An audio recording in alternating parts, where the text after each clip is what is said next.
All right, good afternoon. I think we will go ahead and get started. Welcome, everyone. Welcome, everyone. Welcome to our webinar this afternoon for the Minnesota Learning Commons. My name is Mary Messacomer, and I'm going to be your host facilitator today. I have this shared slide deck with a link to the slide deck in it, which I'll also send out afterwards, so don't worry if you don't grab it right away here.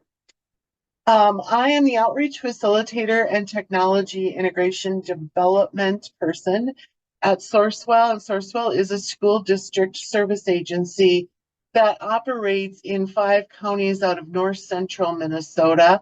I also am the administrator for the Minnesota Learning Commons, and if you don't know what the Minnesota Learning Commons is, it is a partnership between the University of Minnesota, Minnesota Department of Education, and Minnesota State that networks and shares and does professional development around various aspects, of digital and online learning. So that is how I come in front of you today. And the part of what the Learning Commons does is we offer a webinar series during the academic year. And I am so thrilled to be talking about the topic of esports today, because I know it is a topic of interest for a lot of people. And I also know that there's a lot of us like me who don't know a lot about it and want to learn more. So I'd like to take a second and we will introduce the panelists. I'm going to let them introduce themselves because I am sure they are far more interesting talking about themselves than I am. So I'm going to go ahead and I'm going to call on you as I have you in order here. So Burke Egner from Albert Lee, would you like to start for us, please? And I'm just asking you to tell us where you work and how did you originally get engaged with esports, and anything else you want to share with us today. Sure. My name is Burke Egner. I'm Albert Lee area schools. This is my first year at the Albert Lee High School. I've been with the district for 7 years, was at the middle school previous to this. Started esports as a middle school after school club with Nintendo Switches 2 years ago. When I transitioned over to the high school, we got a brand new computer lab with some beefy machines and started and coordinated esports at the high school level, competitive esports in Fortnite, League of Legends, this year at the high school. So I've been doing esports for probably about 3 years, 1 year PC based at the high school. Great, thank you, Burke. George, I will go to you in Richfield. Yeah, can you guys hear me okay? Yes. Perfect. Okay, so hi, I'm George. I'm working here at Richfield Public School, Minnesota. Been here for a little bit over a year and a half, and got the opportunity with Ken Friel to open the esports lab here. You might see a little bit in the background here, and we've competing now for 2 years in different leagues. Right now, we're mainly focused on MnVL and then certain games that they offer. But yeah, same thing, Fortnite, League of Legends, chess. We are having some success right now. And then we also facilitate an after-school program, which is with Beacons, which is through YMCA. And they're helping us out with some of the coaching staff, maintaining the lab, purchasing some of the gear, and then various events that we're part of too. Excellent. Thank you. Thank you, George. Thank you so much for joining us today. Ken Friel, the guy after me, he's my core. All right. So I will go to Ken next. Hi, Ken. Thank you for joining us today. Thanks for inviting me. My name's Ken. I was a math teacher. I'm a digital learning coach in Richfield Public Schools. About 4 years ago, my boss at the time said we need an esports team. And so I put together kind of a team to make that happen. And it started out small. And as George described, it's grown quite a bit. We have a lot of experience, hopefully we can share with you about how to make it successful at your site. Thank you, Ken. And then next we have our friends from higher education, Doug Goon from the University of Minnesota. Hi, everyone. Can you hear me okay? Yes, great. Excellent. Thank you again for the invite, and it's great to meet you all. I'm Doug Goon. I'm the assistant AD for IT here in intercollegiate athletics. And I guess my story is a little bit like Ken's, where my AD kind of said, Doug, go figure out esports. And so I was voluntold, so to speak. But the summary version is that's how I began in the space. In 2018, 2019, I met with our League of Legends club. We stood up a couple of events out of the football stadium, and from there, we also set up a space in the Ritter Arena, our women's ice hockey venue. I got more involved with the club over the years, and yeah, we're now in full swing where I have engaged other champions, and we are continuing to build out our program across the institution. Amazing. All right. Thank you, Doug.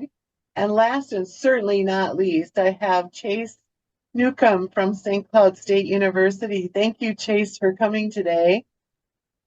Yeah, privileged and honored to be here. Thank you for having me. My story is a bit different, I think, than most others. I got into esports in 2018. I actually never knew about it growing up.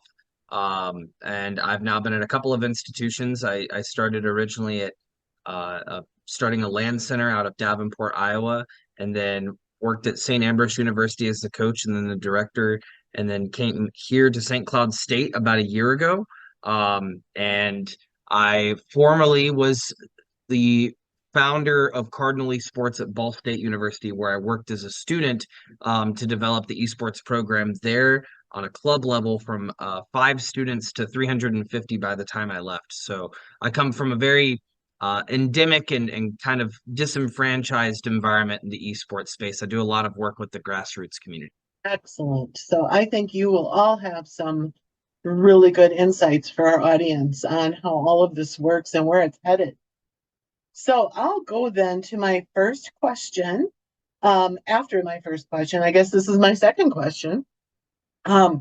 So some of you touched on this already. So anything that any of you want to add about what you're currently doing with esports in your institution or school district at this time, beyond what you said in the introduction? A lot of you covered this when we did introductions, but I'll give you a chance to say anything that you might have missed. And to make it less awkward, I'll just check in with you each one at a time. So Ken, anything you wish to add? I think George did a pretty good job framing it. I mean, we're up and running. We kind of have 2 parts to ours. At our high school, we have 1 day a week, which is called Win What I Need. And so esports is one of the choices. It's so popular. We have it on alternating weeks. I think we had like close to 80 kids sign up and want to do it. More than that probably want to do it, but we have like they have to complete a form. They have to sign like a thing saying what they're willing to do when they're in the space. Got a couple teachers at alternate weeks because on the other weeks they have to do content support. So really popular that Wednesday. It's more just playing to have fun. The second component is the after school piece, which we partnered with Beacons, which is the YMCA. And this is kind of I would say the most important piece. I don't know if I have a timer. I don't want to go too long, but the roadblocks that I keep hearing people say is, well, who's going to lead this? And so our IT director said, we're leading this. They put me in the direction of making an activity, and the high school said, no, that has to be written in a contract like it is for stipends for all the other activities. So then I went to athletics and they said, no, it's not a part of the Minnesota High School League. So they wouldn't support us. So then we found this Beacons partnership. And the great part about that is they pay the coaches, they pay the league fees, they help facilitate like the after school component where kids can get a snack, help with transportation. So for us, this has worked out fantastic. George, I don't know if you have something you want to add to that. Other than, we're lucky to have the after school stuff in order to maintain staff on payroll so that we can provide like the after school with supervision. And also what differentiates us from a lot of high schools that we have the devices here on school property. So they're not playing at home, they're here under supervision, and they're playing, they're using school resources, which is, I guess, a little bit more controlled. And I don't know. Yeah. Yeah, and I'd add to that, which has been a huge win, is just the equity piece. I don't know what the other people on this call, what their demographics are like, but we have so many kids that would never get to do this, never would have like a really nice mid to high end device that they get to come and participate. And I think it's, that's really special that we have going here. Great. Thank you both. Doug, do you have anything you'd like to add to what you already described? Yeah, a couple additions. So Minnesota is in an evolution stage. As a school, we supported Rocket League pretty strongly last year, and we're looking to evaluate what other game titles do we take on next year without overextending ourselves, right? It's already been brought up. One of the big issues is sustainability. Who's going to lead from the space? I mean, even me, you heard my title, my main focus is IT, and I just consider myself the esports lead, because if it wasn't me, who else is going to be stepping up? Also to share, Minnesota is looking for a big year here. We've been evaluating building a space to have a home for our esports gamers, our students, not only to compete out of, but to host events and have watch parties. And we aim to have that in the Kaufman Union. It didn't go anywhere last year, so this year the head of the rec center, Dr. George Brown, has committed to using student service dollars to build out a space there. So we are working with Spectrum out of Chippewa and Wisconsin, and looking to construct the space in 2025, which is going to be huge because, as I shared, I've been at this since 2018, and not having a home for the students has been a big pain point. And then last thing, I won't go too long, but this year I am attending my first NACAD event. For those of you who don't know, that is the National Association of Esports Coaches and Directors. I've never been to an event before. They have regional and national. I fortunately get to host this year, so it's going to be at Huntington Bank Stadium in June, and I am looking forward to meeting individuals from 150 different schools. Wow, that's huge. Thank you, Doug. Burke, how about you? Anything else you want to talk about what's currently going on with your school district? Yeah, so one of the things in addition to our after school programs, which we both have, we do a fall organized esports like through Minnesota Varsity League. And then in the spring, we do some local Fortnite kind of tournaments where we dabble more in-house just with our own groups, kind of get kids that maybe had activities for fall or spring, kind of pick that up. We also, in addition, have at the high school, we offer an intro to esports class that talks about and goes into, I don't know, we'll go into a little bit later here, the careers in esports, the marketing, the streamers, the graphic design, the content creators. And so we have, and that class is kind of busting at the seams with the esports as well, where we do kind of the financial side of it and kind of the esport as an industry, and look at the careers that students can get through that as well. So that's, we're trying to hit it from both the academic through a class as well as after school activity. Our activities director, it can be difficult, but they're very good at, it's not a Minnesota High School League sport, but still offering it, put it on our Schedule C with our contract. So it's a stipend just like football or robotics or anything else. And so it is a paid activity that we run through our school district. So that's a big piece of it, is getting support from your district. Great. Thank you, Kurt. And Chase, how about you? Oh, where to start? These panels are always a little tough because no one situation is the same. Exactly. So it's a little bit different everywhere. What I will say is I've helped start well over 16 high school esports programs at this point. My time in Iowa and my time now here in Minnesota. I was on the board for the Indiana Esports Network, and I helped start the Iowa High School Esports Association. I was on that planning committee.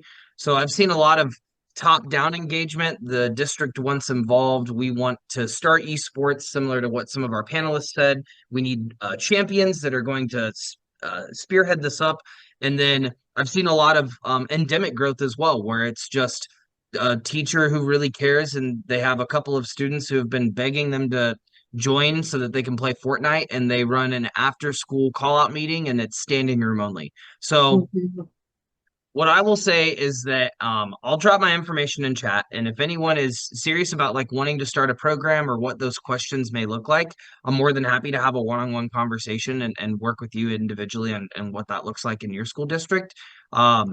It's low key right now. I'm representing St. Cloud right now, but I won't be for too much longer. I'm going to be moving into a professor role here very soon, full Oh, time in the space, which is super exciting, and be teaching a lot of esports related curriculum and business curriculum. But I have been doing this for years. One key thing I might say in the evolution of esports, thanks, Doug, and I'm hopeful to see you at NACAT as well. I'll be there, and I've been advocating and championing for it as well. But one thing I will say about the evolution of esports in recent years is I think we're truly in a golden age, and a lot of you may not realize it at the time right now at the time, but um, esports right now is really being built off of the passion of people who care. And that's a very, very special thing. All of these state associations that are around, you might hear some names like FinWorks or the Minnesota Varsity League or the Wisconsin High School Esports Association, all sort of within our sector. They're all ran by educators who genuinely care. So if you're really thinking about getting involved with this, know that the people who are already involved are people who have been in your shoes before and folks who genuinely care about just getting students involved. Like I said, I came from a disenfranchised environment, and I was lucky enough to have band growing up and academic teams. But for many students, that doesn't resonate with them, but esports does. And so it's a great touch point to um, build some teamwork and get some folks engaged and very crucial part in their life. thank you, Chase. And that was one of the things I had been wondering about as well, is, as another really rewarding activity for kids who might not get tuned in to some of the other common things that are offered, such as athletics and academic teams, that kind of thing. So that's really awesome too. You gave me a nice segue into my next question, which was, how have you seen esports evolving over the past few years? So I'm going to open that up to our other panelists. And is anyone wanting to jump in and speak to what they've seen, just in the esports arena, if you will, as someone that's been involved? Sure, this is Burke here. I'll kind of go. So, one of the things, we've been in it for about 3 years, but one of the things we do is we kind of track our trend and we look at it from the academic side of it. Esports, kind of with like other industries, is kind of up and down. A little bit of a decline right now. The biggest one, or the kind of what I would say is the grand poobah of esports is League of Legends. They're kind of the Cadillac, if you will. They're the League of Legends Championship Series. Viewership is down 13% this year from last year. 2021 was kind of the heyday, and it's down 32% from there. So trying to make sure we keep it. We talk about some of the things and the trends in it. Is esports getting diluted with all these new games? You've got Apex Legends, you've got Valorant, you've got CSGO, there's new games around every corner. Still some competitive StarCraft and other games that are out there. So we talk about, is there starting to get to be too much in esports, and where do you go? Mario Kart and Super Smash Brothers, all kinds of games. There's a game for everybody out there. It's just, is it starting to become a diluted business, and just kind of where do you go with it? I still think there's a lot of growth that you can have in it, but I think one of the things that's happened in esports as a trend, and this is my opinion and just kind of things that I've seen, is it boomed so fast, and now it's kind of trying to level itself out, and so it's going through some hiccups trying to kind of get back to where it should be, because it was such a popular, such a new thing, and it grew so fast and everybody jumped in. I mean, Madison Square Gardens even invested in a team, and they've backed out and sold their holdings, kind of started to level itself out, and so there's been some kickback to it. Wow. Thank you, Burke. Doug or Ken or George, any other evolutionary thoughts there? I'll jump in there. I agree with both what Burke and Chase said, especially Chase referring to kind of the golden era. And Burke's not wrong. There's kind of a lot of people have called it the winter of esports. We saw a lot of the venture capitalist money kind of dry up, and some of these chances that people gambled on didn't pay off. And we saw local groups, Version 1, Rocker, they closed their doors. And that's a bad deal. I think on the flip side, though, scholastic esports, the K through 12, the collegiate, that's on the come up. That's not going anywhere because we can tie it to that vocational, that academic component. We can build structure around it, and it's something that our students want. So I agree with both of the things that have been observed about the evolution of esports, but I'm leaning more towards Chase, where now we're on the other side. The only people who are here are the ones who care about the students and really are passionate and want to see this through. So we've kind of silver lining, removed the individuals who are just out there for the money, which ultimately I think kind of hurt the progress of esports.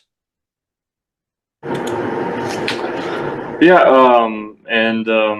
I was gonna go based on that. The economic standpoint, esports itself, it is a risk part of the business, and right now the risk curve when it comes to business is pretty rough due to the Fed rates. So a lot of small businesses that were, let's say, and bigger businesses, like even big top 500, they're hurting right now in the esports department. I personally do not have much experience on the scholastic side. Most of my IT experience comes from troubleshooting video games and doing AV work. And then I did, when I was in high school, let's say, I grew up in Romania. I used to go to LAN events and play, at the time it was Counter-Strike. And I do agree, right now there's an influx of so many titles that it's to the point the kids are getting spammed with too many things at once. And it's, I guess it comes to the school, it's up to us to like kind of provide the environment for them to stimulate their competitive side. And from that aspect, I feel like we're growing at a like crazy pace. Yeah, that's what I was going to add. Thank you, George. Excuse my cough. I took care of kids last week, so they made me sick. What can I say? And Ken, anything else you'd throw in there? It's interesting to hear all the, the roles that people have and the experience they have. Like, I'm in the same boat with Burke, where, League of Legends was huge. We had all these kids. We kind of started because of that. We had a team. They were super successful. They got to go to the state tournament. Several of them said, yeah, we want to stay on. We graduated. Can we be the coach next year? And then the next group of kids said, League of what? Like, I don't want to do that. I want to play Valorant. I want to play this. And so we kind of have a disconnect between like the young people that want to like coach, and they have the ones that they like to do, and the new and up and coming kids that have different interests. So we're kind of navigating that. It kind of bleeds into your next question. I actually have a kid at the high school. I have to, when he comes to the door, give him his tennis gear. So, but I just want to say, the really cool thing is some of these kids, they participate, then they come back to be a coach. Then some of them stay over the summer to be a tech intern, kind of learn some of the things that we have here and learn those job skills. And I don't think we necessarily anticipated that, but it keeps happening. And I think that's really special. I just have to jump off for a second. Yeah, great. That's awesome, Ken. Thank you. I was thinking as you were all talking about, the influx of all the different games and all of the different organizations that were trying to jump in on it, reminds me so much of I've been in K-12 education for longer than I care to admit now, but when the iPads came out, and Burke, I can see you nodding, and I just remember everyone went app crazy, and it took us a while as educators to figure out you didn't need 14 apps for writing, you just needed some good one or two good ones. And so I think as those things kind of settle down, you end up then hopefully with the really quality types of games and things that you want to do. So hopefully it'll head in that direction for you as well. Thank you all for being so thoughtful about that question. And that was certainly an education for me because I just wasn't aware of how everything was evolving and changing in the esports world. So it's really interesting to hear your comments about being the winter of esports and seeing where things shake out now. Ken gave us a nice segue into my next question was, what benefits do you see for students who participate? And I know both on the K-12 and higher ed side of things, I'm sure we've observed some things here. So anybody want to tackle that one first?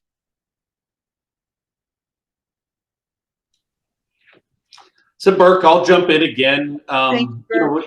Academic side of it, we see kids that love to play the games, and we follow the same like Minnesota High School League for grades and academic performance. So we have a group of kids that now they care about their academics because they want to participate in esports. So they're keeping their grades up so that they can play. The other thing is we have in ours, there's another, I co-coached with another gentleman who couldn't be here today. And we have other roles than just players. We have our tech support team. We have to maintain all of the updates for the software and things like that. So we have kids that maybe don't want to play, but do the tech support side and make sure that everything is updated and ready for the matches when we have the matches. We have our streamers that are essentially our commentators and our graphic design, creating logos for our jerseys and shirts and things like that. And so we really try to, if you have any kind of interest in any of the career fields or offshoots of it, marketers, how do we get our esports going? And really trying to get and just give them a place or a sense of belonging. One of the decisions that our school district made is we do not offer esports remotely. We've had some kids that have asked to play at home, and we believe that we're better together. It's actually part of our belief as our school district, and so we only do our games from either the middle school or from the high school computer lab. And so we've made a stance of yes, you can play online and you can do that from anywhere. But our decision as a district was that we participate together to build a community and get the kids together and deal with adversity and wins, losses. And not going to lie, our League of Legends teams, we got rolled every first year. I'm not very good at it. So we learned how to take a beating and come back for more, which is a very tough skill to get. And it was a rough League of Legends year for us. We were not good at all. So we learned a lot this year. That's amazing. And there's so much research out there too that talks about the benefits of gaming in terms of just the critical thinking skills and things we want students, to really develop. So that's really awesome response there, Burke. Thank you. Anybody else from Doug or Chase or Ken or George want to talk about some benefits that you've seen for students who participate in your world? I would certainly love to chime in here. I want to first address the end of the last question, which esports evolving over the last few years. Yeah. I won't get too into it, but this does segue into my point for benefits, which is yes, there was an esports winner for years and years and years. I want to say like early 2010s, like I want to say 2011 to now, there was talks of an esports bubble. And I think it's important that we understand the why of why there's an esports winter. There was very inflated data that was put out there by Newzoo, that basically said esports viewership was in the millions, when at the time that was not the case. And so what we saw was, we saw all of these investors like Coca-Cola and like Ford jump into these leagues like the Overwatch League and the Call of Duty League and invest a ton of dollars into what they thought were going to be a lot of sponsorship, advertising, viewership dollars that did not come true, because once again the numbers were inflated. But in terms of what we're handling in the academic space, to Doug's point, that affects us very, I think, in a very minuscule way. And the reason why I think it affects us so minusculely is, it is a cultural change. At the end of the day, I dare you to find a 10-year-old who has not picked up a controller. Like, honestly, you're not going to be able to. So we're facilitating activities that are going on a cultural level that is changing. And for some numbers to back that, in 2014, there were 12 to 15 colleges that offered scholarships for esports. And now in 2024, we're in the 600 to 700s, maybe even more this year. So we're seeing an absolute exponential growth over the last 10 years of academia at large adopting into esports. And so, to the point that was mentioned earlier, where like viewership was going down, numbers was going down, it kind of all came to a head during COVID, because no one can go outside, no one can do anything, and Twitch saw a massive boom over COVID. People were just watching like crazy online, engaging, getting involved with gaming overall, not just esports. And we saw that over the course of those couple of years. And then when COVID ended, that trend started to die down very quickly. But to that point, I think the benefit of esports is the opportunity to come together in a group of people that are like-minded with the same exact interest, similar to what you would see in traditional sports or in those other groups. So I actually completely agreed with Burke that if you have the opportunity to, you should be playing in person. You should get that face-to-face aspect, because a lot of these kids are not used to that when they play, when they engage in esports, right? They're used to sitting at home in front of their own screen in their own private environment and being in that comfortable zone. And as we know, as adults with emotional intelligence, it's very important to be taken out of that comfort zone at times to grow as a person. And so, with that being said, when COVID hit in 2020, I was at St. Ambrose. I got authority through my university to have all of my players sign waivers to take all of our PCs home with them so that they could finish out their entire season remotely and online. So that's my point. When push comes to shove, when things get tough, whenever we're unable to facilitate something in person, there is always that aspect that we can lean back on, where all of my students went home. They had nothing that they could do aside from watching TV and engage in discussion boards. And that was like it, right? So we now gave them the opportunity to continue practices, to have development coaching and mental coaching once a week, to have team hours where they just sit and hang out and watch a movie together. We were able to facilitate all of that through Discord, through the PCs that they were able to take home. And I'm very proud to say the next year, when everyone came back in person, we did not lose a single PC. Everyone brought the PCs back.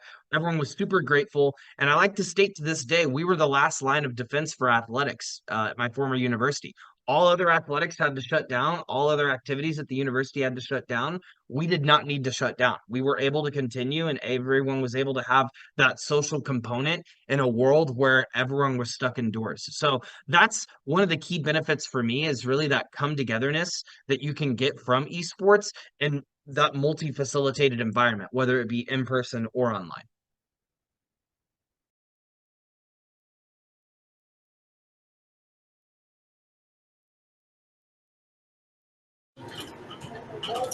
I was going to talk about our Richfield community here. There are benefits in terms of it stimulates competition, and then in terms we tend to record progress through the leagues we're in, and then we celebrate that whenever we can, especially nowadays when there's so many things that the students are getting prone to do. So participating in something from the beginning to an end, finishing it, and then getting congratulatory. I don't know, it's a beneficial for their age and their environment they're in. Mhm. I guess some Thank you, stability. George.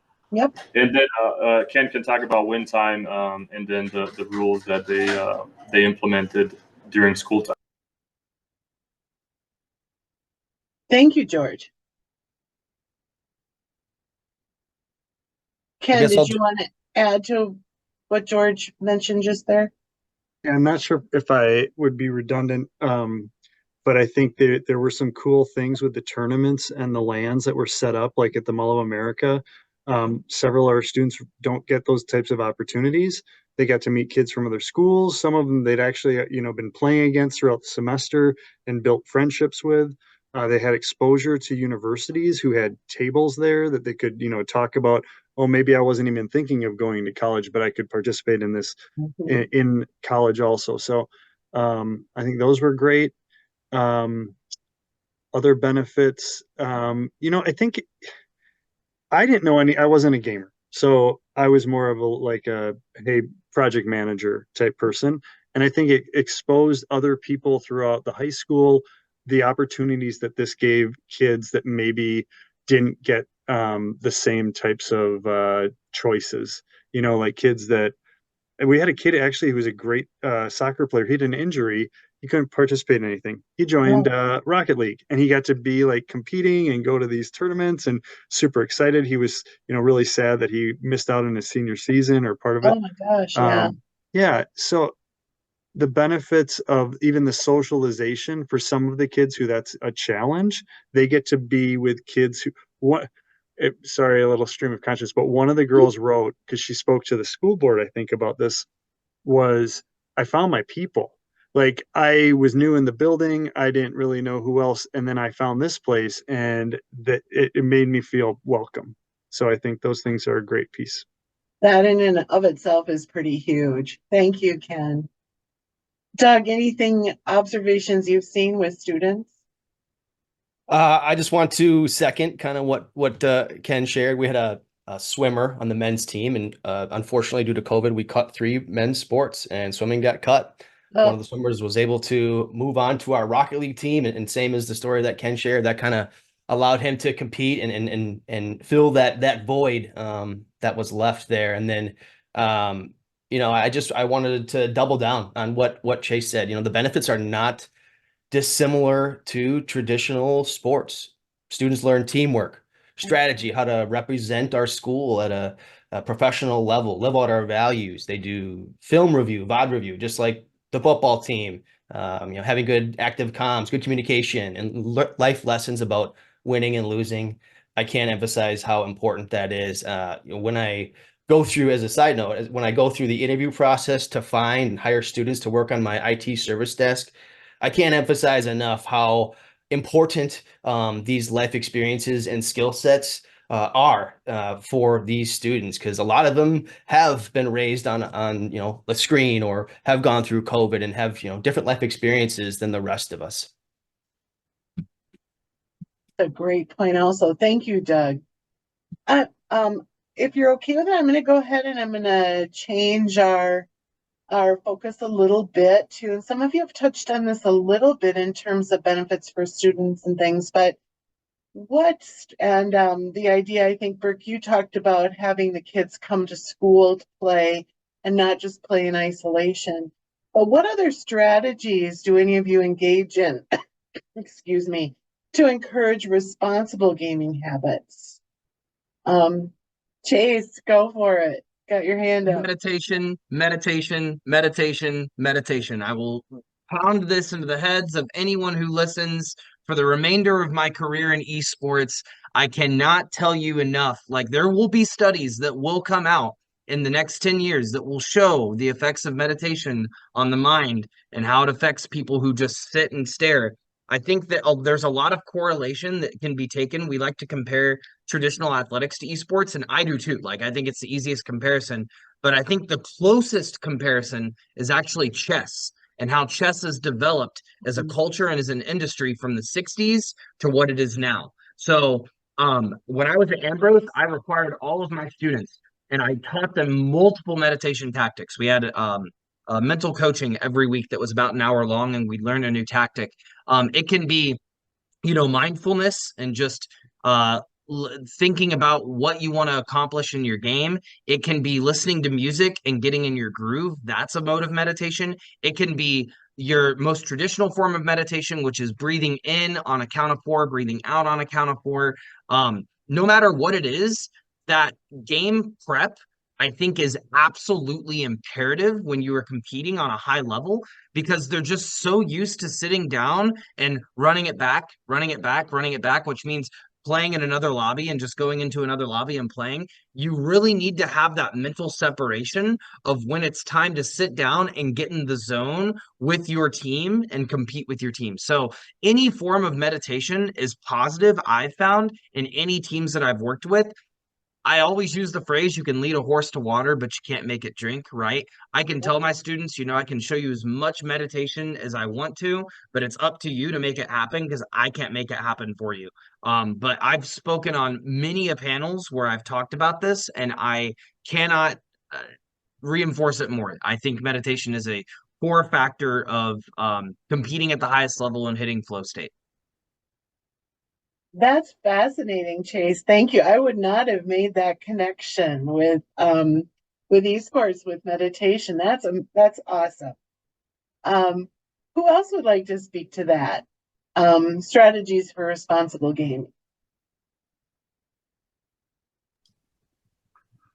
So this is Burke here. So one of the things that we talk about as well is setting growth goals, like goals for getting better at the game. Do you need to work on defense? Do you need to work on offense? Do you need to work on your aerial for Rocket League? We talk about physical activity, taking stretch breaks, just getting up, standing up, moving around, getting enough rest, not playing games too much, setting up a training. We really try to treat it just like it was a high school activity. Healthy eating habits, keeping a clean gamer station or work area. Is your computer table nice and clean and free from clutter, or do you have cookie wrappers all over the place? So we really try to look at the whole child as well when looking at our gaming, and promote those. We also talk about, and nobody's really chatted about it yet, but the toxic side of gaming, the not doxing players or talking trash, or losing with dignity, which we did a lot of this year, and just how do you handle if you are in a toxic environment, and how do you report that or not let that get to you when you play offline, away from the school. So a lot of these kids, they play league with us, then they'll go home and play league and get involved in some toxic chats or things like that. And and so we talk about how do you handle those things. Yeah, I can piggyback on what Burke said. I think some similarities. I think being in those leagues are helpful. Minnesota Varsity League has I believe, a pretty good set of accountability standards, where our coaches would be informed when one of the rules was breached, either like taunting or, inappropriate language or whatever else, for kids to understand that they won't be able to participate if they don't follow the expectations. We've had, kids learn from making mistakes. So they do something that's not appropriate and they're called out on it, and we have conversations and they make improvements.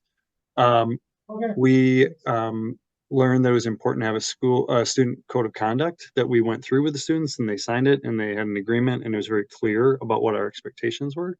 And that was helpful. All these things don't happen in year one, it might happen in year two or partway through. And I think that partnership with Beacons, they offer some training around healthy relationships and other things, that they have some, resources they can do. Somewhat related to this is having that win time in our school. There's expectations that you're passing your classes. So they really want to play. They really want to participate. They can't come, they'll try to sign up and they'll say, hey, why can't I sign up? Well, that's because you missed a test in math class. you got to go take that, and it's a little bit of a carrot because they want to be able to come to the win time. So.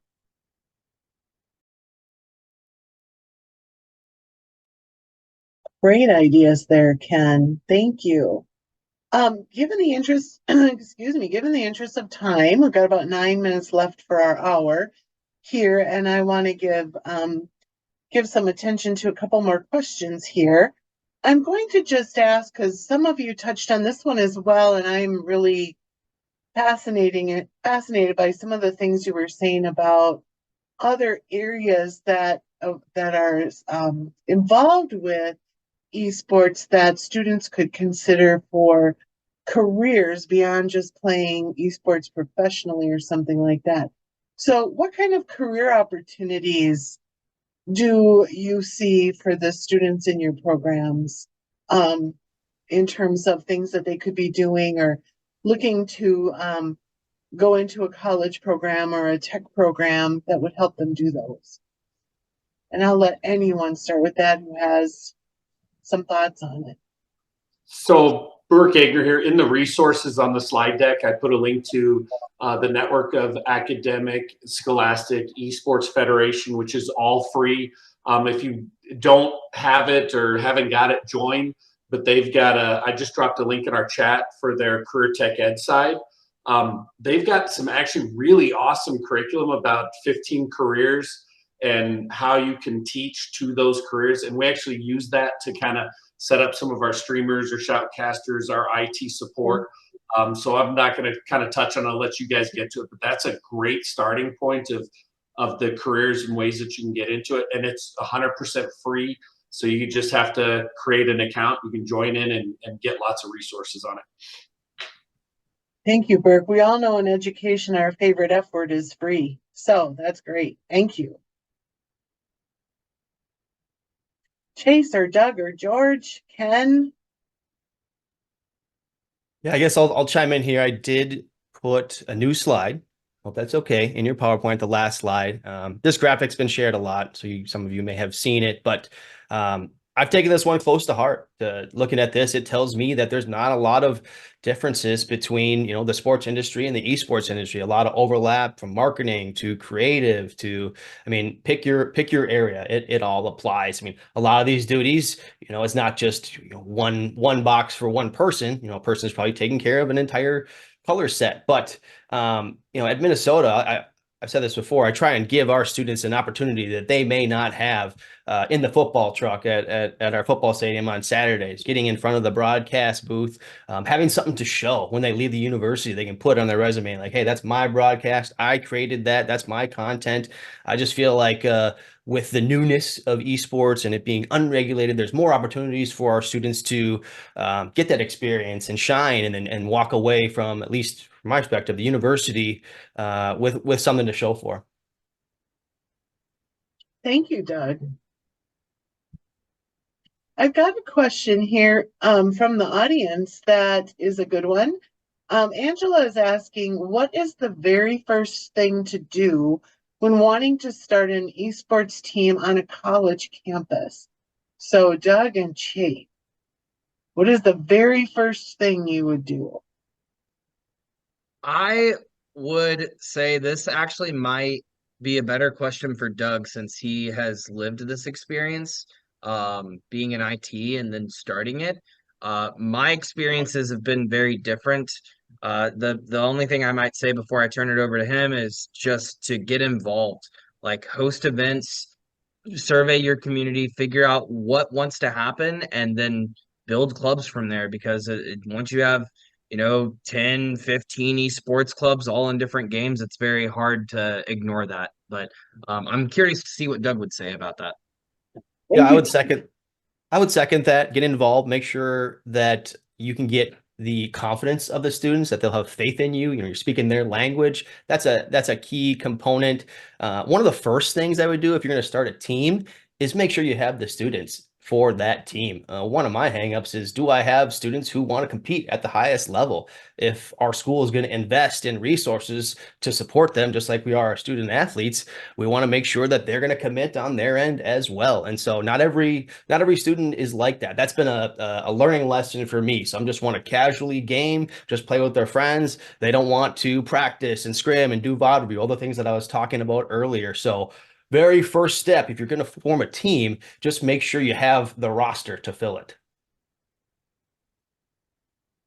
Great points. Thank you. Angela, did that get to your question? Yeah, so we sent out a survey and we have about 40 students interested. And so now it's do we plan the budget? Do we hire a coach? Like what's the very first step? So I think there's interest there. But Let me make a recommendation on your very first step. And I feel very confidently about this because I've done this at multiple universities. If you know you're going to invest in it, wait to invest until you get a full-time person. Once you get that full-time person and they have a direction and a vision that aligns with the university, then allow them to be a part of that process to build out the arena, buy the PCs, get the chairs, build the space, whatever that looks like. I think it's very important that you bring someone in that can own that sense of direction, because then they're going to feel more integrated rather than that they're handed something. So will highly, highly recommend that. yeah, that is exactly what I needed to hear, because I think that there is the interest, and the school wants to make it happen. Just baby steps, like where do we start? Great. Thank you, Chase. We're getting pretty close. We've got a couple minutes left here till 4 o'clock, and I am sensitive to everyone's time. I'm gonna just wind us up with my last question, and anybody can jump in on this one. How can we ensure that esports programs are inclusive and accessible to all students, regardless of background or skill level? And many of you have touched a little bit on this as well as you've been describing your programs. So if anybody has any really good insights to add here, that would be helpful. So, Burke Egner here. I guess one of the biggest things is just being open and receptive to it. I mean, you never know what you're going to get. I mean, I've got students that physically aren't able to participate in the games, but they're still a part of it by doing the shoutcasting or the commentating or finding a space in it. We purchased this year a couple of adaptive Microsoft controllers, and then have almost like a partner team where we have one person that runs a joystick and another student that is able to hit the boost buttons or the jump button for Rocket League and things like that. We've tried to create an environment of, and I'll be honest with you, I don't know how to do it all. And I had a kid show up that had some severe mobility issues, and it took us a month and a half to figure out how to find a way to get him inserted in. But just even having that willingness to try and say, come every week, we're going to figure this out. We got another student that said, hey, I'll do the joystick for the driving. He can handle the turbo and the throttle through the buttons with the adaptive controllers, and had a successful year. And it's just, just being willing and open to try and create a space where everybody's safe and say, you know what, I'm not going to get it right. And the first couple of weeks was miserable for this kid. Like, I just did not have a good handle on how to get the controls or get it happening. But then we made it work and just kind of get it going. Great. Thank you, Burke. Anybody have any last comments they'd like to make? I know that Doug had to jump off directly at 4 o'clock, so we've lost him, but do any of you have anything else you'd like to share before we close today? I invite everyone this weekend. We're hosting MnVL finals at St. Cloud State, and I invite anyone to come in and watch. It's awesome. I know some panelists on the call will be here, and I know that there will be some folks that are really, really passionate about esports on many different levels: high school, collegiate, and even grassroots, as well as local businesses will be there. So we've been working diligently this week to ensure the space is prepped, and I'm extending the invite essentially. It'll be in the Atwood Memorial Center. And as I said earlier, if you wanted to connect, I will put my information and chat as well. more than happy to connect and help. Like I said, I'm a big proponent of be who you needed when you were younger. I didn't even know esports was an option. I grew up really disenfranchised. And when I tried to get something started at my high school in Indiana, a little small town of 1,000 people, I was laughed off stage. So if you need any direction, I'm more than happy to help. Thank you. And I have all the panelists' contact emails on the slide deck as well. So everybody can reach out. Feel free to reach out to them with additional questions. Unfortunately, I had some really nice audience questions that we didn't get to today. So I think I may send those out to our panelists and just see if you have any additional thoughts that you could add to those questions that might be helpful. And then I'll just share those out with everyone who gets the recording and so on. But a big thank you and virtual applause to our panelists today. Thank you so much for being here and sharing your wisdom and knowledge. This was amazing. So thank you so much.